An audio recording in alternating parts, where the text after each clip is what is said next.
और खबर श्रावस्ती से है, जहां पर वन नेशन वन इलेक्शन कार्यक्रम में पहुंचे आबकारी मंत्री नितिन अग्रवाल।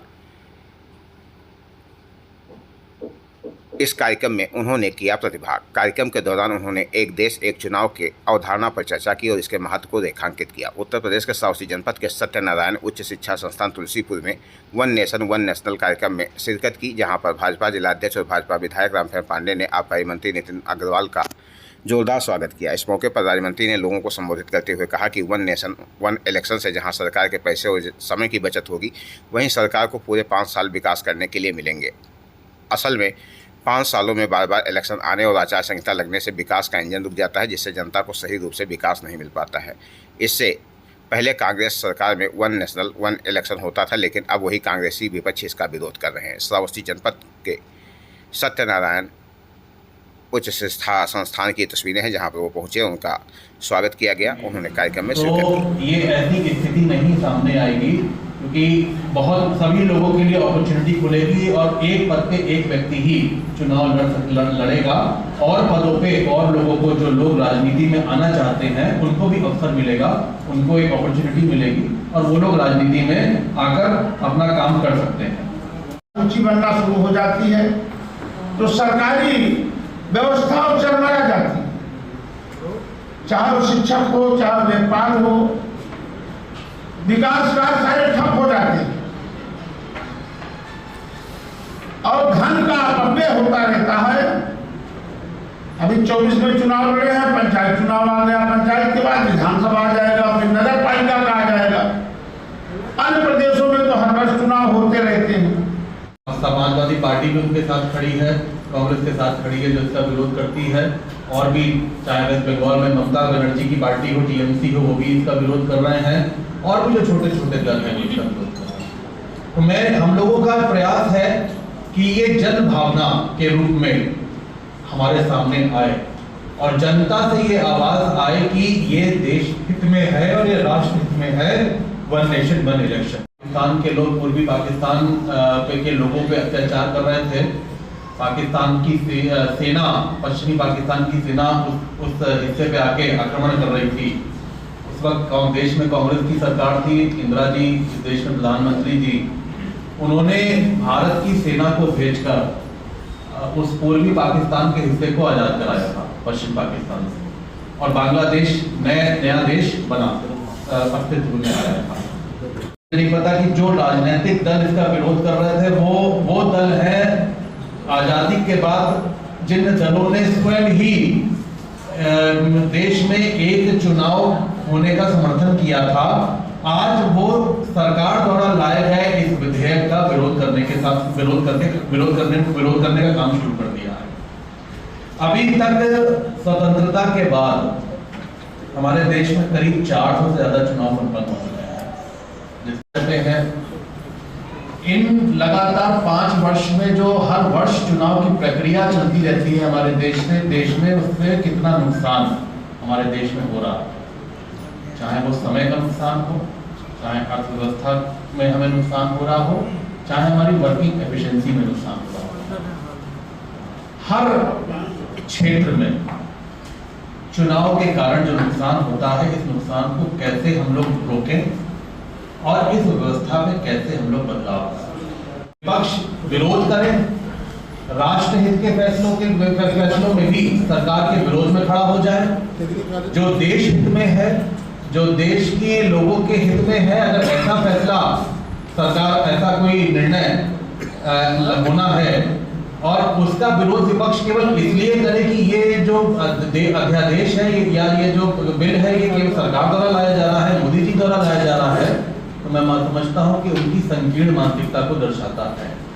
और भी सदस्य हुए और उस समिति को जिम्मेदारी दी गई कि आप एक रिपोर्ट तैयार करें जिसमें समाज के सभी वर्गों को की आप, जिसमें पूर्व न्यायाधीश भी थे, जिसमें जो हमारे व्यापारिक संगठन है देश के, फिक्की है, आपका एसोचैम है, और CII, इनके साथ भी आप लोग वार्ता करें, शिक्षाविदों के साथ वार्ता करें, पूर्व और जितने भी आप पूर्व इलेक्शन कमीशन जो हेड थे, चीफ इलेक्शन कमीशन, उनके साथ आप वार्ता करें और एक रिपोर्ट तैयार करके आप सरकार को सौंपें कि आखिर लोगों की राय क्या है। सभी हमारे सम्मानित शिक्षकगण हैं, अधिवक्तागण हैं, किसान भाई हैं और समाज के सभी वरिष्ठ यहाँ पे वरिष्ठ जन बैठे हैं।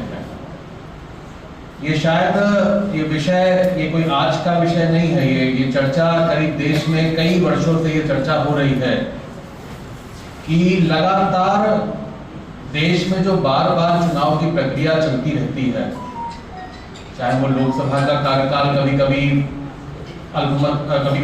लोकसभा अल्पमत में आ जाती है, पहले चुनाव हो जाते हैं। हमारे देश में बहुत राज्य हैं, दुनिया में भारत से बड़ा लोकतांत्रिक देश कोई नहीं है। जनसंख्या के आधार पर अगर हम बात करें तो हम चाइना से दूसरे नंबर पर हैं। नंबर 1 पे चाइना है, नंबर 2 पे भारत है। मुझे लगता है कि कुछ ही वर्षों में हम उसको भी सुपरसीड कर लेंगे और हम देश के सबसे धनी आबादी वाला देश बन जाएंगे। इतने बड़े लोकतांत्रिक देश में चुनाव की जटिल प्रक्रिया और उस प्रक्रिया के कारण देश में लोकतांत्रिक ढांचे में और वर्किंग एफिशिएंसी पे जो प्रभाव पड़ता है, उस प्रभाव को खत्म करना और देश को एक बार फिर से उस स्थिति में लाके खड़ा करना, जब पूरे देश में हमारे जितने भी चुनाव होते हो, लोकसभा से लेकर पंचायत चुनाव तक, हम एक साथ उसे कराएं। हम इस बारे में जनता के बीच में जाके जनता का समर्थन लेने का प्रयास कर रहे हैं। ये बहुत इम्पोर्टेंट विषय है हमारे सबके सामने और हमें इसके लिए जन समर्थन की आवश्यकता पड़ रही है, क्योंकि आप देख रहे हैं कि मैंने जैसे पहले कहा था कि कुछ पॉलिटिकल पार्टीज ऐसी हैं और उसमें कांग्रेस जो एक मुख्य विपक्षी दल है देश में, वो इसका लगातार विरोध कर रहा है। बावजूद ये देखते हुए भी कि जब देश में शुरुआती दौर में जब एक साथ चुनाव होते थे तो उस वक्त कांग्रेस की सरकार देश में थी और वो लोग इसके पक्ष में रहते थे, लेकिन वो बिल का विरोध केवल इसलिए कर रहे हैं क्योंकि बिल आदरणीय मोदी जी द्वारा हमारी सरकार द्वारा लाया गया है। ये एक संकीर्ण मानसिकता दर्शाता है विपक्ष का।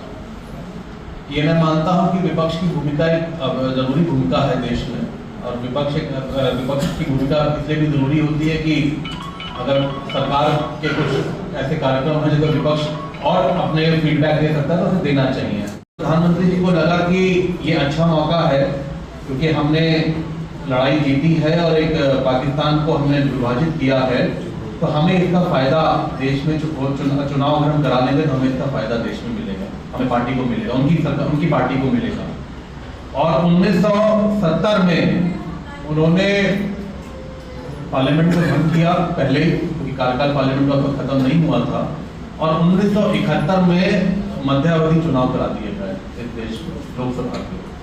तो वहां से ये क्रम टूटा और उसके बाद आप देख रहे हैं कि आज तक 1959 के बाद से 1968 के बाद से लगातार इस क्रम को टूटने के बाद आज तक हम वो स्थिति पे नहीं ला पाए हैं और लगातार हम हर वर्ष चुनावों को झेल रहे हैं। पे जितने भी जिले हैं वहाँ पर मदरसों पर कार्रवाई हो रही है, विपक्ष कह रहा है कि सरकार ये इस तरह नहीं। देखिए, हम तो कोई भी कानून से ऊपर नहीं है। उन्हीं मदरसों पे कार्रवाई हो रही है जिनके पास प्रॉपर परमिशंस नहीं है या उनके पास डॉक्यूमेंटेशंस नहीं है, और वो भी कानून से बंधे हुए हैं। कोई ये नहीं कह सकता कि हम कानून से ऊपर हैं। तो अगर आप कानूनी प्रक्रिया में रहेंगे, अगर आप वो सारी चीज़ों का पालन करेंगे जो लॉ में होता है, तो आप बिल्कुल काम कर सकते हैं। लेकिन अगर आप उसका उल्लंघन करेंगे तो निश्चित तौर पे उन पर कार्रवाई होगी। एक राष्ट्र एक चुनाव, वन नेशन वन इलेक्शन के सम्मेलन में आए हैं, क्या कहेंगे? देखिए, एक राष्ट्र एक चुनाव, ये एक विषय पूरे देश में लोगों के बीच में चर्चा का विषय है, और हम लोग इसको जनता प्रबुद्ध वर्ग के बीच में लेके जा रहे हैं। ये एक ऐसा विषय है जो आज लोकतांत्रिक प्रक्रिया में काफ़ी आवश्यक बन चुका है हमारे लिए। कि आप देखते हैं लगातार चुनाव की जो प्रक्रिया हमारे देश में होती है, उससे देश की अर्थव्यवस्था के साथ साथ जो वर्किंग एफिशिएंसी है उस पर बहुत फ़र्क आता है।